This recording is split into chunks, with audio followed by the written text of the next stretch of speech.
thank you both very much. It's pretty clear, I think, to all of us that you both have quite a bit to say to each other. And so... And to ourselves. And, Yes. and so I think before we jump to some audience questions, I thought it would be nice to give each of you a chance to ask a response or ask a question or two from each other. So starting with you, Dr. Peterson. Maybe you want simply to counterattack. It wasn't fair to... Well, I've only... To do your reply. I had 3 questions, and okay. 2 of them are now completely irrelevant. And so I have 1 left, I guess. And I'm not sure that it's a fair question, but maybe it's... Yes. It seems to me to be a fair question. Okay.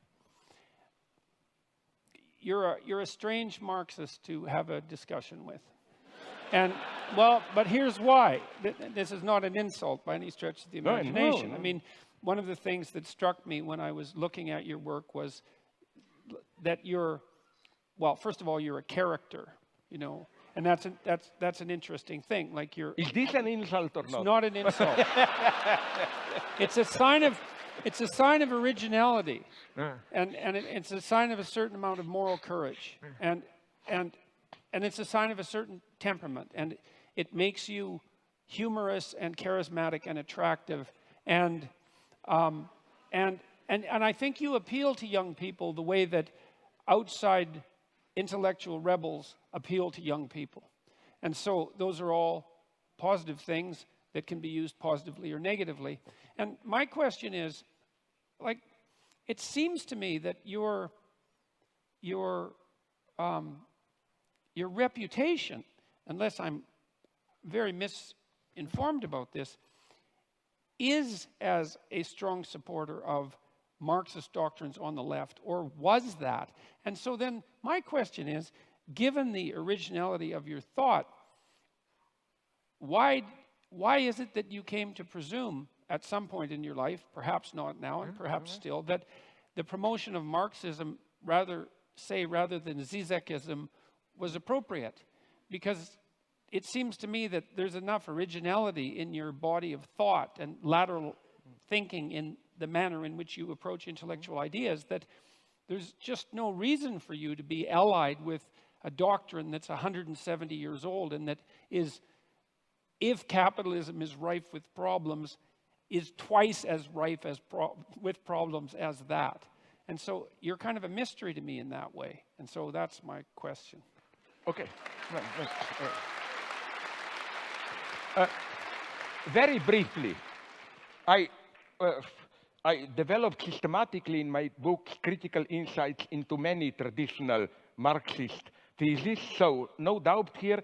You know what I still admire nonetheless in Marx? Not those simplicities of Communist Manifesto, but I still think that his so-called critique of political economy, capital, and so on, is a tremendous achievement as a description of the dynamics of capitalist society. And if you read it closely, Marx is much more ambiguous and open there. For example, he mentions, for example, apropos what you referred to, he mentions that law of diminishing return, like while crisis will arrive necessarily, poor are getting poorer.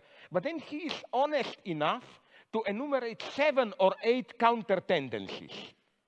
And if you read him closely, you will see that precisely those tendencies prevailed later. Or forget Communist Manifesto, go to read his political analysis of its unsurpassable 18 Brumaire and so on of the 1848 revolution, which are incredibly complex, no traces of that class binary there. Marx deals with middle classes with crucial, lumpenproletariat with the ambiguous role of intellectuals and so on and so on. But basically, what I was pleading for, and I like to put it in paradoxical terms, was for a return from Marx back to Hegel. I define myself more as a Hegelian.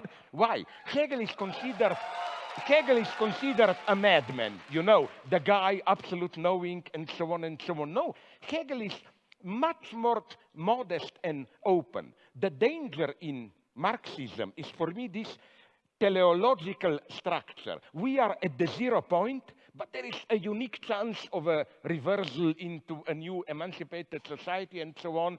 And the danger here is that of self-instrumentalization. Proletarian Communist Party is an agent of history which knows the laws of history, to put it, follows them, and so on. That's the catastrophe. In Hegel, such a position is strictly prohibited. In Hegel, whenever you act, you err. So, you know, you have to, there is no position of this pure acting where you know what you are doing and the result will be. So this would be my main point. So yes, my formula is kind of ironically, I know Hegel is the greatest idealist, materialist reversal of Marx by turning back to Hegel. For Hegel says in a part that people don't read, Introduction to Forward to Philosophy of Right, he says explicitly that the owl of Minerva takes off in the evening when there is dusk. So philosophy can just grasp a social order when it's already in its decay. Philosophy cannot see into the future. It's radical openness.